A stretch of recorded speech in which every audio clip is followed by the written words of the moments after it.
Pak Rosi, ini mungkin pertanyaannya agak sedikit gimana ya? Ya. Nah, sebagai wakil kepala sekolah SMK ya, menurut Pak Rosi mana yang lebih penting? Melanjutkan ke jenjang perguruan tinggi atau langsung bekerja?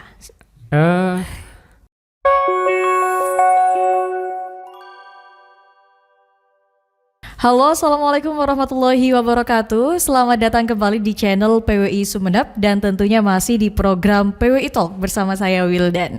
Kali ini tentu ada sedikit perbedaan dari studio yang biasanya karena kami PWI Talk berkesempatan untuk melakukan podcast di studio SMKN 1 Sumeneb, luar biasa sekali. Dan pagi ini Wildan sudah ditemani oleh Bapak Fathur Rosi selaku Wakil Kepala Sekolah Bagian Kurikulum SMKN 1 Sumeneb. Selamat siang Bapak. Selamat siang. Iya. Wah, apa kabar Pak? Alhamdulillah baik. Terima kasih sebelumnya kita sudah diberikan kesempatan untuk berkunjung ke studio yang luar biasa nih ya. Ya ini studionya Prof. Oke, kesibukannya kira-kira ini selama liburan seperti apa Pak Rosi? Karena liburan cuman seminggu ya. Cukup di rumah aja. Oh, menghabiskan waktu bersama keluarga ya. Betul. Iya, Sobat PWI, kali ini kita akan ngobrol mengenai salah satu event besar yang diselenggarakan oleh SMKN 1 Sumeneb dan bekerja bersama beberapa pihak tentunya ya, yaitu Job and Edu Fair. Luar biasa sekali. Ini informasinya adalah yang pertama kali di Madura ya? Untuk 2 event dalam satu kegiatan ya. Jadi kita gabungkan dalam satu kegiatan. Sebenarnya bukan 2 event tapi 3. Apa saja itu Pak Rosi? Yang pertama Job Fair, yang kedua itu Edu Fair, yang ketiga kita gabung juga dengan Giat P5 dalam kurikulum Merdeka. Tapi mungkin untuk ketika ada event yang job fair itu sudah biasa ya, satu event job fair saja gitu. Tapi ini 3 event secara langsung digabung. Ya. Oke, kita langsung tanya-tanya saja ke Pak Rosi, seperti apa acara dan juga konsep yang dihadirkan di kegiatan Job and Edu Fair SMKN 1 Sumeneb ini Pak Rosi? Baik, jadi sebenarnya konsep kegiatan ini kita sebut, saya menyebutnya dengan One Activity, 3 Event. Oke. Jadi kalau dalam bahasa yang lain itu sekali mendayung 2-3 pulau terlampaui. Jadi karena ini event pertama dan kita bukan sekolah SMKPK yang punya dana untuk melaksanakan job fair, maka kemudian pelaksanaan ini kita kemas 3 event dalam satu kegiatan. Jadi ada Edu Fair. Edu Fair ini kita bekerja sama dengan Dudika, dunia usaha, dunia industri, dan dunia kerja. Kemudian ada Edu Fair, tadi Job Fair yang pertama, yang kedua Edu Fair. Kemudian kita kerjasama dengan universitas baik di Sumeneb maupun di Madura, dan juga ada di luar Madura. Terus kegiatan ketiga adalah P5, karena memang tuntutan kita di kurikulum Merdeka adalah bagaimana kemudian semua tema yang kita pilih dalam pelaksanaan kurikulum mulai dari kelas 10, kelas 11, 12 itu bisa terlaksana. Bukan hanya materinya saja tapi juga kemudian kegiatan proyeknya gitu. Oke. Berarti yang ikut nantinya siswa dari kelas 10 sampai 12 atau seperti apa? Untuk P5-nya. Oke. Untuk P5-nya? Kalau untuk job fair-nya dulu ya. Untuk job fair itu karena memang ini kita fasilitasi siswa untuk mencari pekerjaan, tentunya untuk kelas 12. Oke. Ya, jadi atau untuk alumni SMK yang sudah lulus. Oh, bisa juga bisa ikut juga mereka. Jadi kita berikan fasilitas ini kepada kelas 12 yang sudah mau lulus atau bagi alumni yang sudah lulus tapi belum dapat kerja. Nah, kalau untuk acara Edu Fair-nya itu juga sama. Kita berikan kepada kelas 12. Karena mereka juga nantinya yang akan melanjutkan kuliah. Oke. Ya.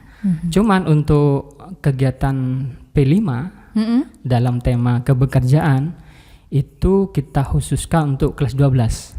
Kelas 11 maaf. Kelas 11 karena di kelas 11 itu semester 2 ada tema tentang kebekerjaan. Sebenarnya di kelas 10 ada juga tema tentang kebekerjaan, cuman di kelas 10 ini nanti kita masukkan dalam KKI, kunjungan kerja industri yang nanti akan dilaksanakan oleh Humas. Gitu. Pak Rosi, ini hukumnya wajib diikuti atau gimana nih? Untuk kelas 12 kita buat ini wajib. Jadi karena ini event bagi mereka, baik yang mau kuliah ataupun mau cari kerja. Jadi yang mau kuliah silakan mencari universitas yang sesuai dengan minat mereka, yang kemudian kita datangkan dalam acara EduFair-nya. Kemudian bagi yang mau kerja, silakan cari, karena Dudika yang kita undang itu dan ada 9 sudah yang siap, dan semuanya akan merekrut siswa kita kelas 12 atau alumni. Dan di antara 9 Dudika yang ada itu, satu Dudika kayak seperti Alfamart itu mau merekrut 100 orang. Kemudian BLK itu ribuan orang bahkan, dan Dudi-Dudi yang lain. Tentunya ini kan kesempatan bagi siswa kelas 12 ataupun alumni yang mau bekerja. Jadi kita wajibkan, sebenarnya tanpa kita wajibkan mereka akan antusias karena ini peluang bagi mereka. Gitu. Betul. Jadi tidak hanya menyediakan event tapi juga ada kesempatan besar untuk mendapatkan pekerjaan di situ ya? Iya, betul. Karena di SMK itu kan gini, sering kita dengar kalimat SMK bisa. Dalam bisa itu mengandung 3 makna sekaligus. Pertama, bisa langsung bekerja. Jadi lulusan SMK nanti bisa langsung bekerja setelah lulus. Yang kedua, bisa kuliah juga. Kemudian yang ketiga ini yang paling penting sebenarnya, bisa menciptakan pekerjaan bagi mereka sendiri. Nah, jadi karena memang tujuan SMK seperti itu, kita berikan fasilitas dan pelayanan kepada siswa untuk mencapai hal itu, baik mencari kerja, kemudian kuliah, ataupun menciptakan lapangan kerja. Sebelum semakin jauh nih membahas terkait tujuan dari Job and EduFair nih Pak Rosi, kita pengen tahu lebih dulu hal apa yang kemudian menginspirasi SMKN 1 Sumeneb untuk mengadakan event sebesar ini? Gini sebenarnya, hal mendasar yang membuat kita terinspirasi untuk melaksanakan event ini adalah sederhana sekali, kita ingin memberikan pelayanan terbaik kepada siswa kita. Dari situ kemudian muncul ide bagaimana memberikan fasilitas dan layanan itu kepada siswa secara maksimal, sehingga mereka nantinya merasa difasilitasi dengan baik, dan pada akhirnya nanti nama baik sekolah juga akan ikut naik di situ secara otomatis. Endingnya kita ingin kemudian ini jadi promosi gratis bagi kita. Gitu. Jadi inspirasi awalnya adalah kita sekolah ingin memberikan pelayanan terbaik kepada siswa kita. Kemudian diwujudkan dengan event ini ya, yang kita wujudkan dalam event ini. Gitu. Luar biasa. Nah, kita kembali ke tujuan nih, Pak. Baik. Selain mempersiapkan teman-teman atau adik-adik SMK dalam mencari pekerjaan ataupun nanti ke perguruan tinggi pastinya ya, apalagi tujuan yang ingin SMK 1 Sumeneb dapatkan dari event ini? Di samping 2 tujuan pokok itu, kita sebenarnya ingin membuat anggapan selama ini bahwa yang bisa melaksanakan acara job fair cuman SMKPK. Ada anggapan seperti itu ya? Ya, karena memang yang punya dana untuk melaksanakan kegiatan itu cuman SMKPK. Nah, kita ingin menghapus anggapan itu, bahwa SMK bukan SMKPK pun bisa melaksanakan acara job and edu fair sekaligus. Bahkan kemudian kita kemas juga dengan giat P5. Sulit memang karena memang kita kesulitan dengan dana. Jelas. Kalau SMKPK kan tinggal jalan, dana sudah ada anggarannya ya. Kita sulitnya di situ. Tapi sebagai langkah awal ini kegiatan ini semoga berjalan maksimal sesuai dengan apa yang kita inginkan dan tuju gitu. Oke, Pak Rosi, ini ngomong-ngomong terkait anggaran, karena tadi memang salah satu kesulitannya adalah anggaran ya. Adik-adik yang ingin mengikuti event ini, pendaftarannya berbayar atau secara gratis nih? Nah, karena memang ini kita niatkan dari awal adalah pelayanan, jadi free. Jadi kita buat event ini gratis bagi siswa kita, bagi alumni pun gratis, sehingga kemudian siswa untuk ikut event ini tidak perlu persiapan apa-apa, cuma persiapan mental aja untuk ikut. Kalau ingin kerja ya bagaimana menyiapkan diri untuk bekerja, karena setiap perusahaan pasti punya persyaratan. Kemudian kalau ingin kuliah pun mereka cuman harus menyiapkan mental dan prepare tentang kalaupun nanti ada tes ya di situ aja persiapannya. Kalau finansial enggak ada. Tapi kalau menurut Pak Rosi sendiri, hal apa sih yang perlu dan paling sulit mungkin ya untuk dipersiapkan oleh adik-adik dalam terjun ke dunia pekerjaan ataupun perkuliahan nih, Pak Rosi? Ya, kalau dalam dunia kerja tentunya gini, ketika kita terjun ke dunia kerja kan pasti setiap perusahaan itu punya persyaratan yang spesifik, yang tidak semua siswa kita mampu kemudian masuk ke dalamnya dan lulus dalam tes. Makanya kemudian kita berikan banyak-banyak pilihan. Ada 9 dudika, sehingga dari 9 dudika itu kan siswa nanti bisa memilih. Saya kalau ke sini tidak masuk, ke sini mungkin bisa. Gitu.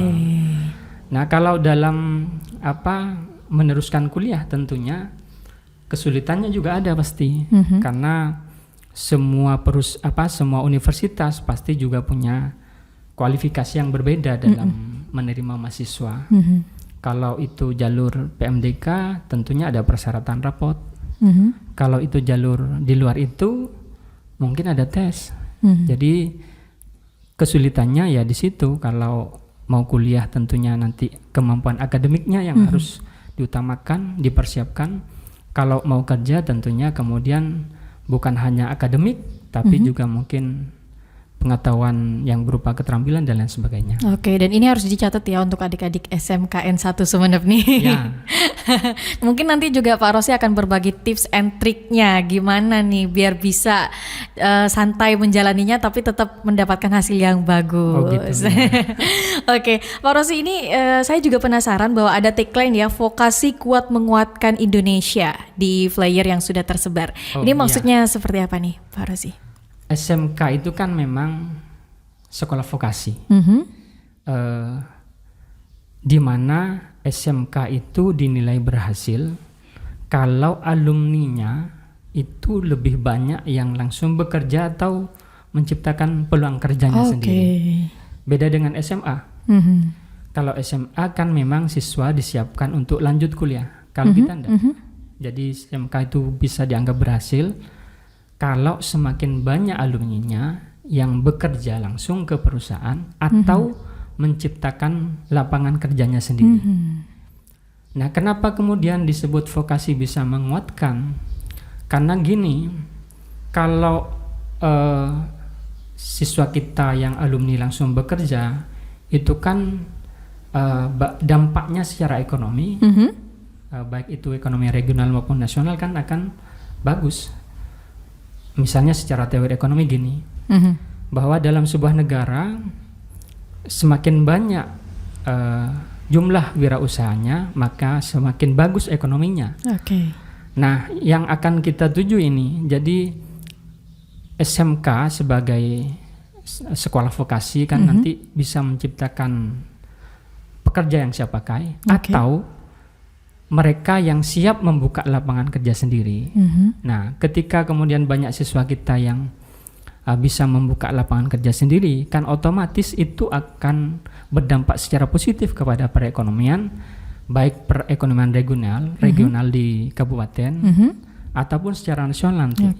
Gitu. Jadi makanya kalau vokasinya kuat, maka itu akan menguatkan terutama dalam aspek ekonomi sebuah negara. Oke, luar biasa sekali.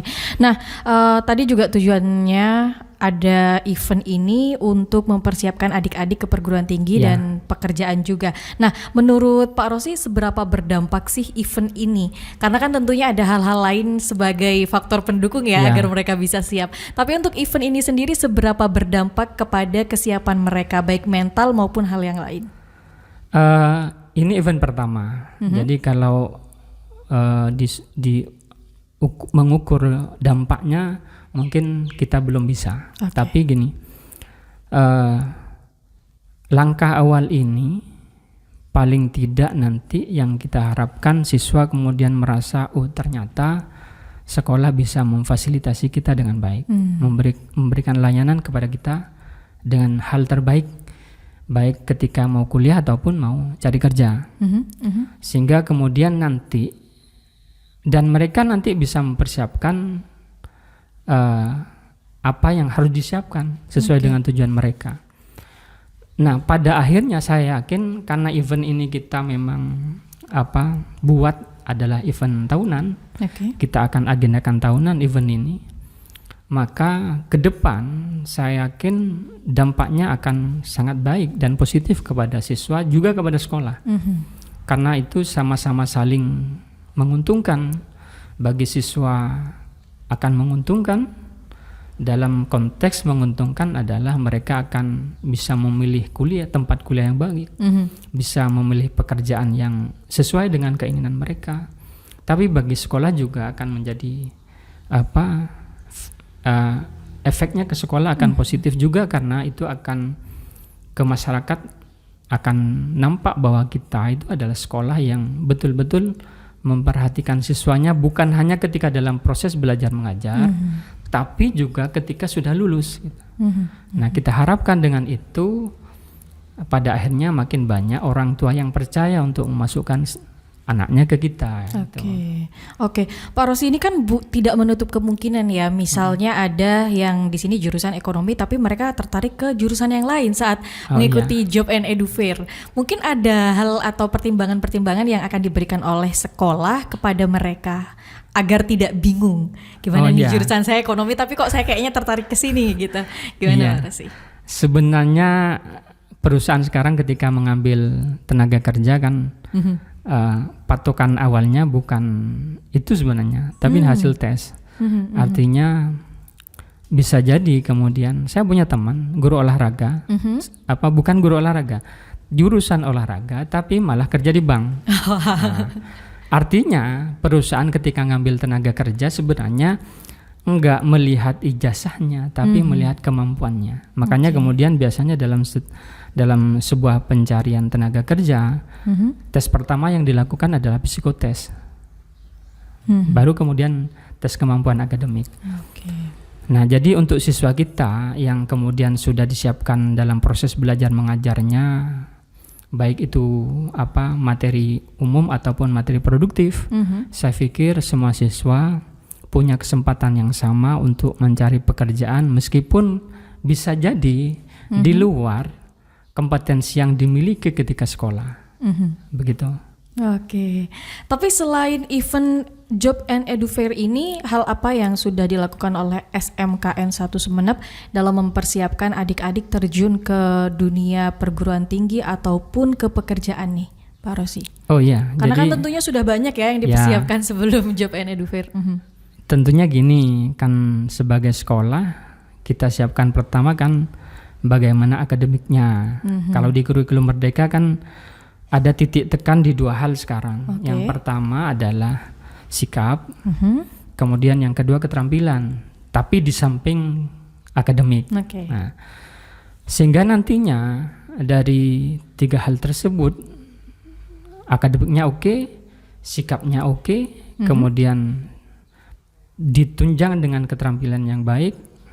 nantinya siswa nanti bisa sangat siap untuk baik mencari pekerjaan ataupun kuliah. Nah, jadi yang kita persiapkan selama proses belajar mengajar itu, jadi akademiknya kita siapkan, kemudian sikapnya kita bentuk dalam artian kan kalau di sekolah ada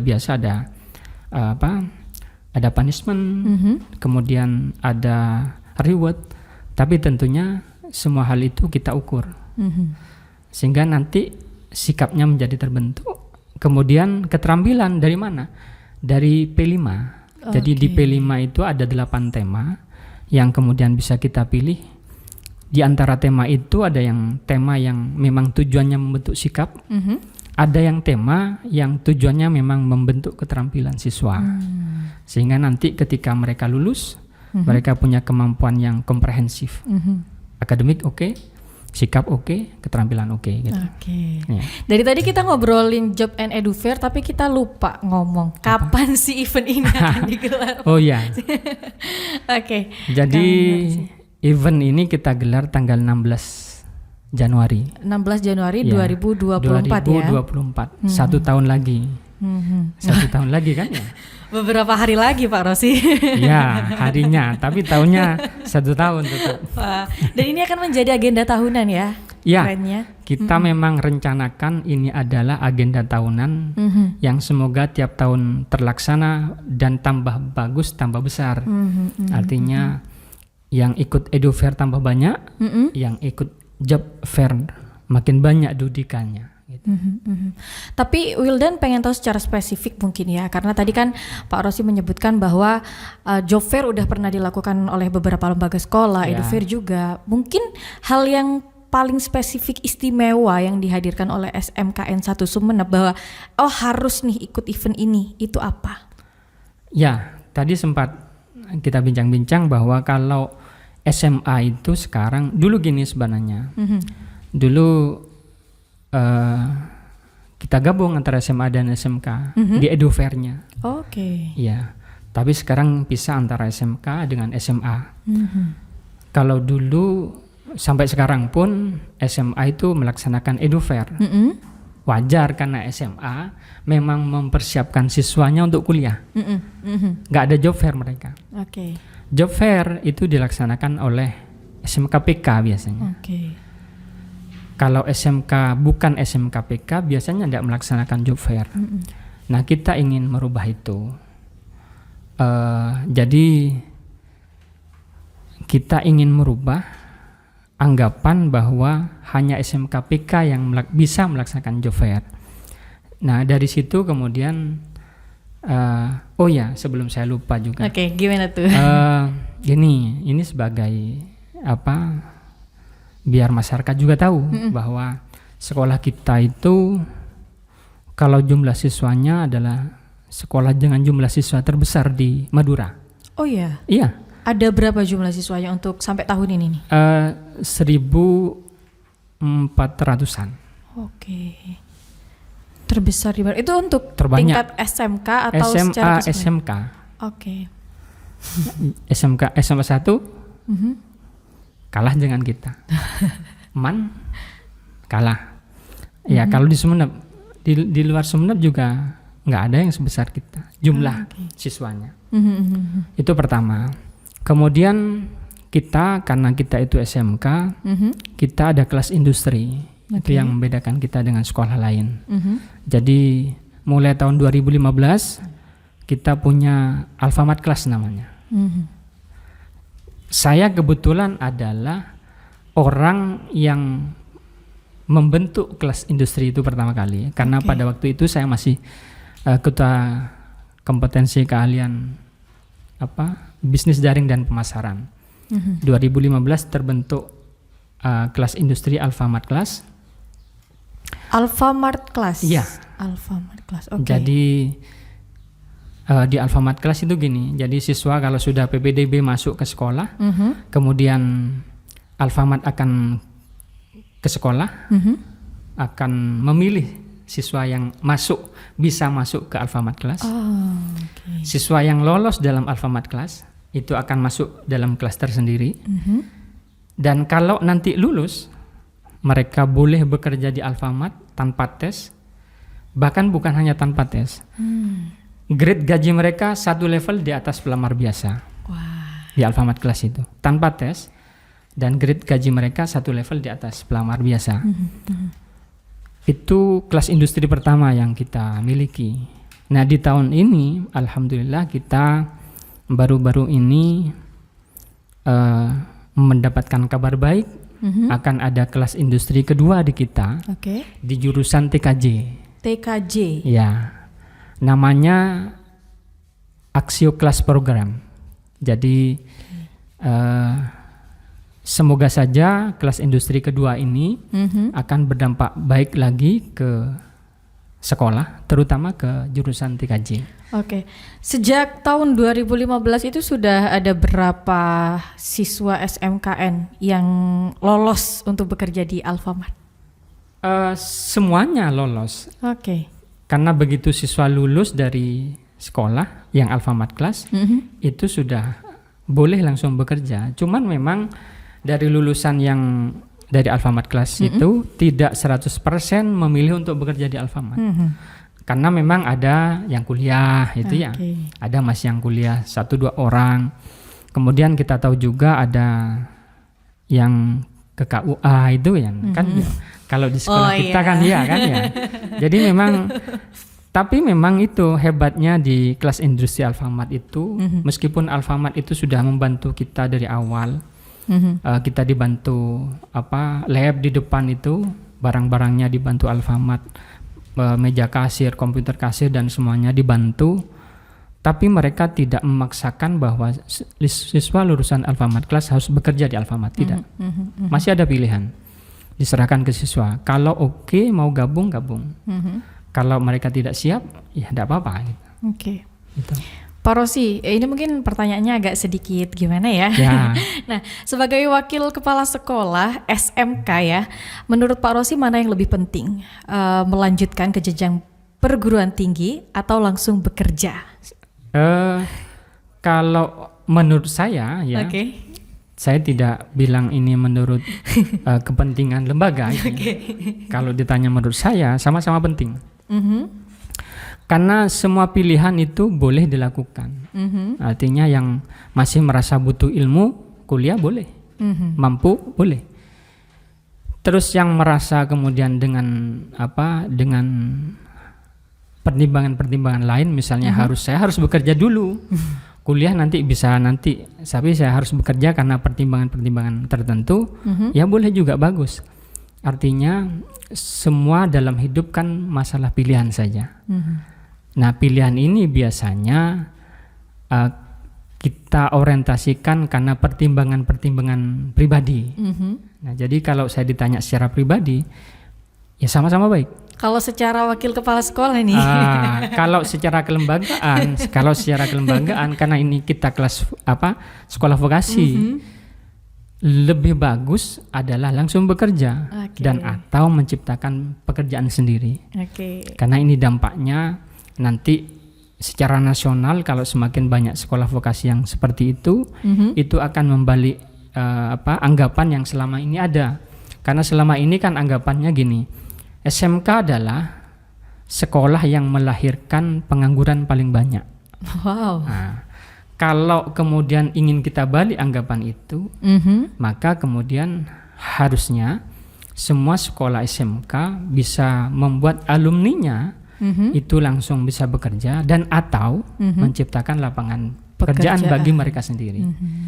Karena dengan demikian maka kemudian anggapan itu bisa hilang dan bisa berbalik arah kan gitu. Sejauh ini siswa-siswa di SMKN 1 sebenarnya lebih banyak kemana dari yang Bapak ketahui? Kalau berdasarkan setelah akhir tahun itu kan biasanya ada pendaftaran untuk lanjut kuliah, baik jalur undangan atau jalur reguler. Dari data sementara memang lebih banyak yang bekerja daripada yang kemudian lanjut kuliah. Berarti penerapan sekolah vokasi ini ya terimplementasi dengan baik ya? Ya, bisa dikatakan seperti itu. Untuk yang bekerja rata-rata masih di wilayah Sumeneb atau mungkin ada yang di luar Sumeneb, Pak Rosi? Ada yang di Sumeneb, di luar juga ada. Jadi bahkan kadang kita tidak pernah terfikir bahwa misalnya ada ketika sekolah jurusannya apa pemasaran, tapi tiba-tiba jadi karyawan bank gitu ya. Kan kita nggak bisa bayangkan di situ. Tapi memang itu bisa saja terjadi karena memang yang paling penting dalam mencari kerja kan kemampuan. Oke, kita lanjut ke event job and edufair ya, Pak Farnasi. Karena tadi sedikit ini sih, banyak sekali ya tanggapan-tanggapan masyarakat tentang apakah lebih baik melanjutkan kuliah atau langsung bekerja, karena seolah-olah ijazah itu tidak menentukan keberhasilan kamu di dunia kerja. Karena kan kalau anggapannya orang juga banyak, dunia kerja adalah dunia yang sesungguhnya kamu terjun ke masyarakat, seperti itu. Oke, terkait event ini, adakah kesulitan-kesulitan yang mungkin dihadapi oleh pihak sekolah dalam mewujudkannya atau merealisasikannya? Sebenarnya kesulitan terbesar bukan pada sekolah tapi pada panitia. Loh, gimana tuh? Gimana tuh? Panitianya berarti bukan dari sekolah atau gimana? Panitianya ya timnya Pak Fajrul, tim BK ya. Tim BK semua yang kemudian kolaborasi dengan Sumawaka. Dari tahap awal pembicaraan ke sana itu kesulitan terbesar kita kan satu gini. Ini event pertama. Kemudian perlu anggaran dalam pelaksanaannya. Kemudian dari event kecil yang kita perkirakan sebelumnya kemudian menjadi besar. Sehingga kemudian ya kesulitannya adalah bagaimana membuat dalam hal ini kepala sekolah merasa oke, ini bagus, ini jalan gitu ya.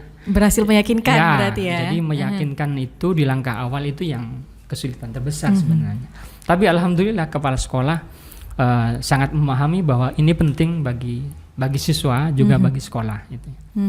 Jadi kesulitan hanya di awal saja.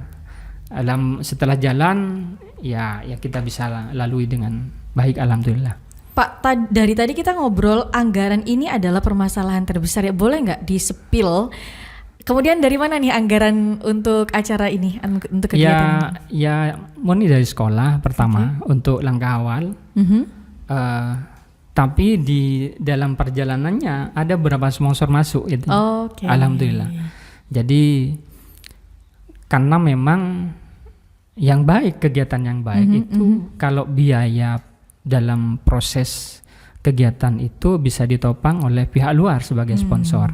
Artinya kalau ada sponsor berarti kepercayaan orang terhadap kegiatan kita itu kan bagus berarti. Semakin banyak sponsor yang mau membantu dalam proses kegiatan, berarti itu menandakan bahwa kegiatan ini dianggap mereka bagus. Gitu. Nah, nantinya feedback yang mereka dapatkan sebagai sponsor, karena kan tadi kita berbicara masalah kepercayaan, tentunya akan melihat hasilnya seperti apa sih gini.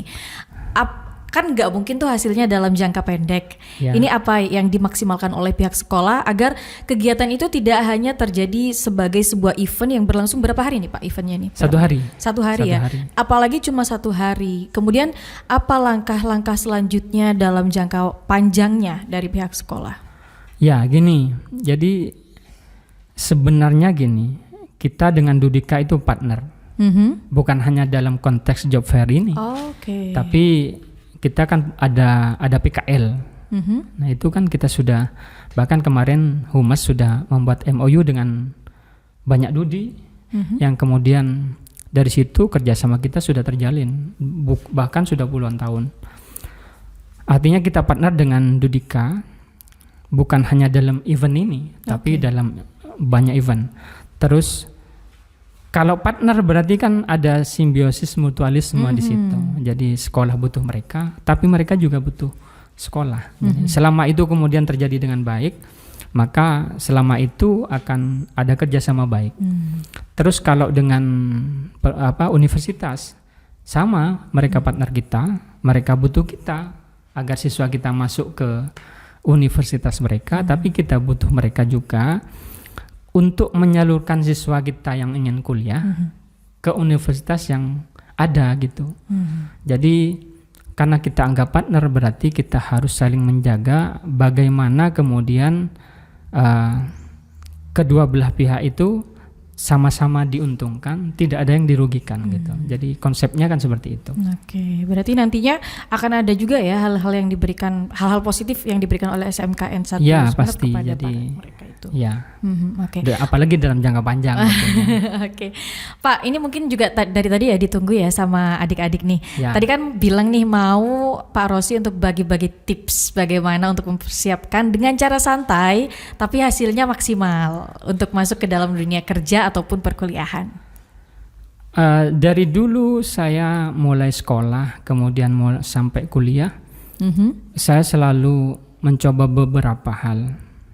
Cara belajar misalnya. Saya pernah mencoba belajar 2 jam belajar, 1 jam istirahat, 2 jam belajar lagi dalam 1 hari. Tidak efektif.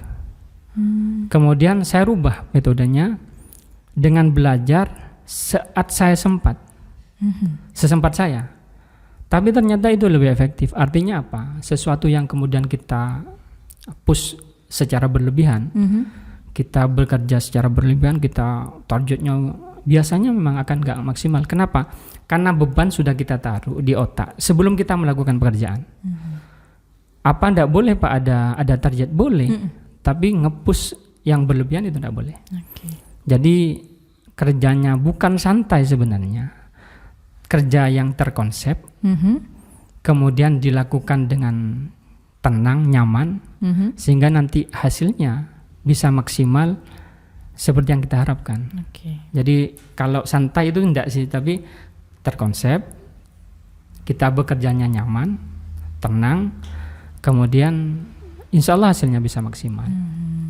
Berarti harus ada konsep yang dipersiapkan. Iya, semua pekerjaan kan. Kalau saya kan, kalau di ekonomi itu kan ada planning, organizing, controlling, actuating kan. Jadi itu harus tetap dilakukan. Luar direncanakan, kemudian diorganisasikan pekerjaan itu kepada semua pihak yang terlibat, kemudian dilaksanakan, terakhir baru dikontrol, dievaluasi apa yang sudah, apa yang tidak itu ya gitu. Dan Pak Rosi sudah melakukan itu ya? Harus itu, bukan sudah harus itu memang, karena memang itu konsekuensi logis dari sebuah organisasi. Kita kan organisasi, jadi semua itu harus dilaksanakan, bukan sudah atau belum, harus dilaksanakan. Harus. Nah itu ya adik-adik SMKN 1 Sumeneb khususnya, tapi ini juga berlaku kok untuk semuanya. Hal-hal yang harus dilakukan untuk mempersiapkan diri kalian ke perguruan tinggi ataupun ke dunia pekerjaan. Nah luar biasa.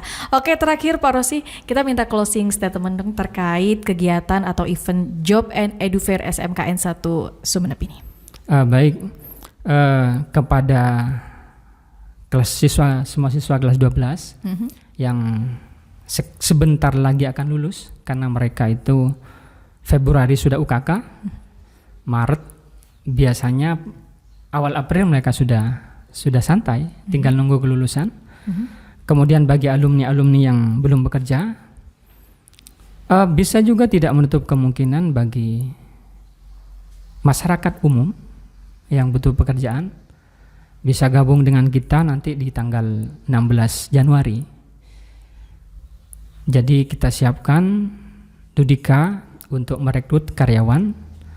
Banyak yang akan direkrut. Ada 9 Dudika yang ikut bergabung. Sehingga nantinya para alumni atau kemudian calon alumni yang kelas 12 ataupun masyarakat secara umum yang butuh pekerjaan bisa bergabung di tanggal 16. Kemudian siswa kita yang kelas 12 juga bisa, yang memerlukan informasi tentang universitas yang baik sesuai dengan keinginan mereka, bisa gabung juga di situ. Sebenarnya kita juga berniat mengundang kelas 12 di SMK swasta, terutama yang dekat-dekat, untuk bergabung di acara itu di tanggal 16. Apa maksudnya? Kenapa gini maksudnya? Agar event ini itu dampaknya bukan hanya 100% kepada siswa kita, tapi kepada sekolah-sekolah lain yang mungkin butuh dan mereka belum bisa melaksanakan kegiatan ini, bisa gabung dan kita welcome. Cuman memang tidak bisa kita undang semua. Jadi kita akan hitung kapasitas dan kebutuhan yang memungkinkan dalam event tersebut gitu. Oke, luar biasa. Iya, Sobat PWI Talk dan juga Sobat PWI Sumenep tentunya itu adalah obrolan kita dengan Pak Rosi terkait Job at Edufair yang diharapkan akan bisa mempersiapkan ya para siswa-siswinya untuk terjun ke dalam dunia pekerjaan maupun perguruan tinggi. Nah, jangan lupa untuk Anda yang ingin kita membahas hal-hal menarik di Kabupaten Sumenep, silakan bisa langsung komentar di kolom komentar PWI Sumenep Channel. Dan juga terima kasih karena telah menyaksikan podcast kali ini. Terima kasih juga Pak Rosi sudah berkenan untuk ngobrol di PWI Talk. Baiklah, Wildan pamit undur diri. Wassalamualaikum warahmatullahi wabarakatuh.